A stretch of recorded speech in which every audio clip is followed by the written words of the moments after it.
Welcome back, Excel Ninjas! Let's delve into the world of pivot tables. The first thing that might come to your mind is, why pivot tables? Why not the regular tables that we covered in the previous chapter?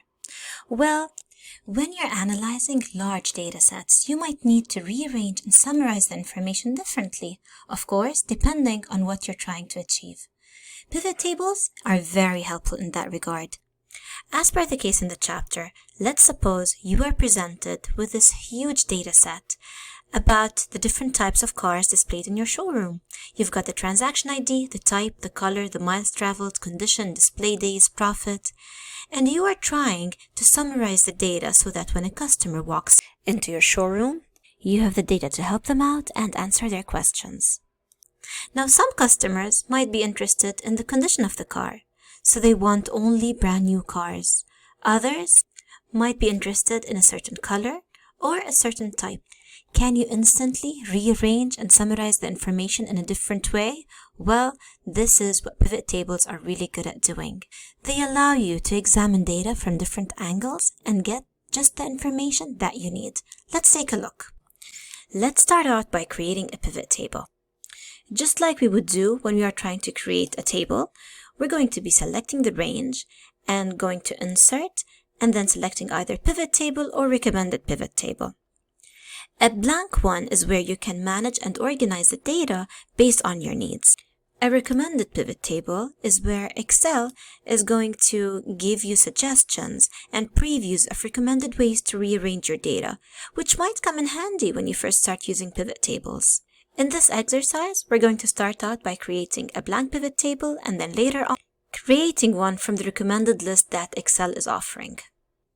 To begin with, I'm going to start by selecting my range, which is B3 to age 50, and then I am going to go to Insert, and I'm going to select Pivot Table. From here, you can either choose a new worksheet so that your pivot table will be placed on a new worksheet, or on the existing worksheet. I'm going to choose New Worksheet and I'm going to hit OK. And I'm going to rename my worksheet type.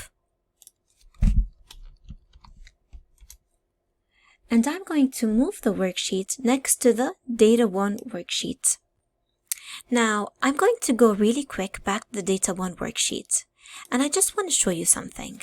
So if I select the data again, and I go to Insert and select Pivot Table, and I choose to create the table on my existing worksheet, Excel is going to ask you about the location. You can simply select any cell or type it in and hit OK. And as you can see, I'll have my new pivot table on the same worksheet. I'm going to undo and I'm going to go back to my type worksheet. Now, just like tables, giving your pivot table a name helps you better navigate your worksheet. So you're going to click on your pivot table, and then we're going to go to Pivot Table Analyze, and under Pivot Table, I'm going to type in the name, which is data underscore type.